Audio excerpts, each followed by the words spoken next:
Hello, I'm Dr. Marian Jacobs. I'm a clinical psychologist in Laguna Beach, and I'm adjunct professor emerita at UCLA, but most importantly, I'm on the board of directors of the Laguna Beach Community Clinic.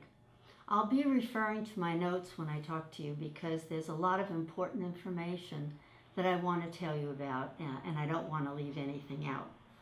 I'm making this video to talk specifically to clinic patients who are dealing with chronic pain. The clinic is dedicated to helping people reduce their pain, as you know, but drugs are not the only way to reduce pain. I'm going to tell you about other ways to reduce pain and get your life going again. The information is based on the latest scientific research, and I think some of you may find this very interesting and helpful. The bottom line of what I'll be discussing is this. 1, how people think and feel, how they think and how they feel about their pain can ease pain or it can make it worse. In fact, with certain types of chronic pain, it's been proven that changing your thinking can actually make the pain go away entirely. Second, to feel better, you must stay physically active, even though you may not feel like it at first. Perhaps you're like so many chronic pain patients who do just the opposite.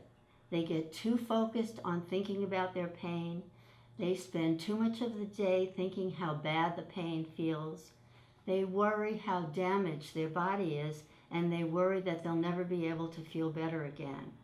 Often, the damage, interestingly enough, is not as bad as the pain feels, so the fear does not accurately reflect the physical reality.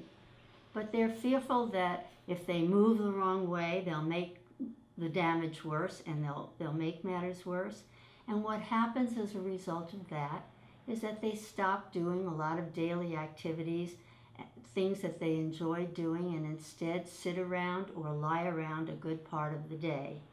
And then what happens from that is often they don't relate to other people the way they used to, and in general life becomes gloomy and stressful.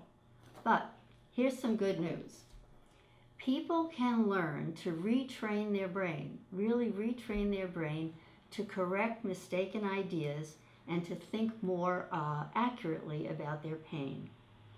They can also learn how to successfully distract their attention from the pain to more interesting things using certain skills that we can teach you, like mindfulness training is one of those skills. And their doctors can tell them what activities are okay and reassure them that it's not dangerous to move around, even when moving around feels hurtful at first. If they keep moving, and that's the trick, is to get moving and keep moving, the pain often decreases, encouraging them to move more, and then they start to enjoy things that they had let go of.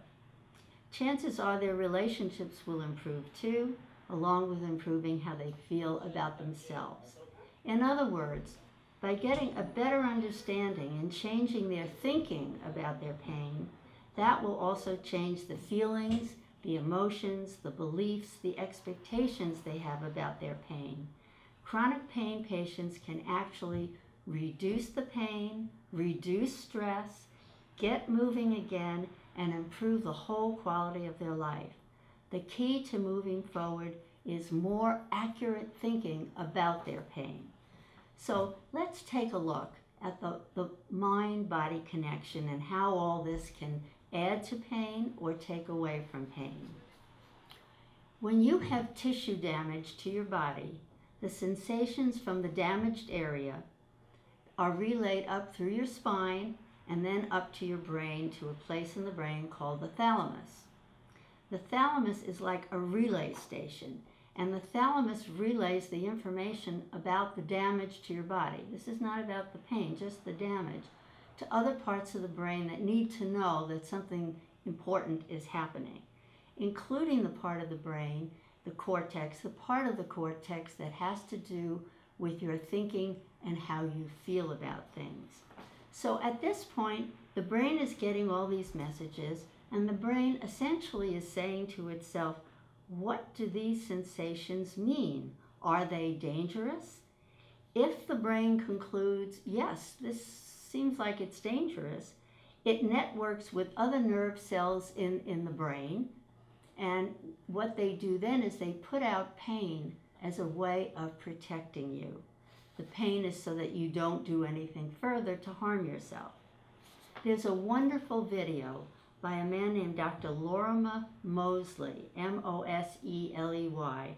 He's a neuroscientist who has spent years researching pain. Here's a direct quote from Dr. Mosley. Listen to this carefully because it's very powerful. Pain depends entirely on what your brain thinks is happening in the tissues, not what is actually happening in the tissues. Now, he's not saying that the pain isn't real. It's real enough. But what he's saying is the pain is controlled by your brain and your brain's assessment of the situation. I urge you to see Dr. Mosley's video on YouTube, and it's called Body in Mind. So let's stop and think about what all this means. If you unnecessarily, and I say unnecessarily, increase your worry and the fearful thoughts you have about your pain, and as a result you become less active, your brain observes you doing this. And your brain sort of decides, well, if you're becoming less active and you're so worried, it must be because the situation really is dangerous. Otherwise, you wouldn't be scared and you wouldn't be sedentary. So the brain maintains the pain or it increases the pain. On the other hand, if you worry less and become more active, the brain observes this too, and the brain then decides that the situation isn't so dangerous and the pain goes down. This means how you think and how you feel about your pain plays a huge part in how you experience the pain and how you manage it. Your thinking can aggravate your physical pain, and your thinking can reduce the pain. Over time, if people keep up the fearful thinking and keep up the anxiety, those thoughts can seriously not only constrict their activity, but the brain becomes even more sensitive to all this negative thinking and increases the pain and sometimes even spreads the pain to other areas of the body. In other words, inactivity affects your brain's assessment of danger, increasing the amount of pain you experience and encouraging you to become even more withdrawn and inactive to protect yourself. Truly a vicious cycle. So bottom line is this: if you have chronic pain, inactivity is your worst enemy. It makes everything else worse. It's true. You may have to push yourself to get going at first, but activity is the key to feeling better and moving your life forward. It's so much better than being inactive and feeling helpless, feeling useless, depressed, or angry about your situation. The good news is you can learn to think more accurately about your pain and thus reduce the pain and gain some control in the face of chronic pain. The clinic is currently developing classes to teach you how to retrain your mind and take charge of your pain. We call them the Pain to Gain classes. We're also creating videotapes that you'll be able to learn from and access online. But don't wait for us. Commit to increasing your activity now. Then check with your clinic doctor about how much and what kind of activity is okay, and then start doing it. Your doctor can tell you what activities are safe and reassure you that you will not damage yourself. Pain and suffering are not the same thing. You can have pain, but stop suffering, because with the right information and accurate thinking, your pain becomes more manageable, your stress level goes down, you feel calmer, and you can get back to doing some of the things in life that bring you pleasure. So let me summarize a few key points about meeting the challenges of chronic pain.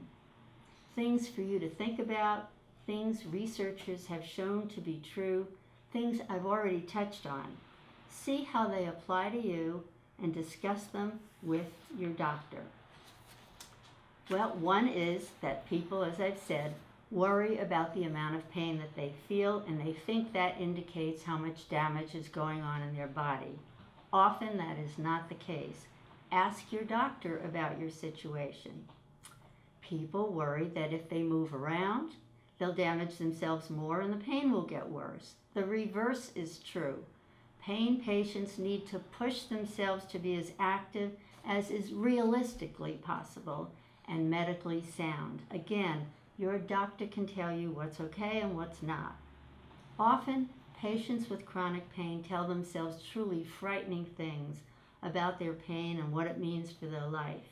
They withdraw from much of life, give up one activity after another, let relationships deteriorate, believing they're protecting their body from worse pain and further damage. Often, as I've said, that's the worst thing you can do. Doing your normal activity as best you can is the healthiest thing you can do for yourself.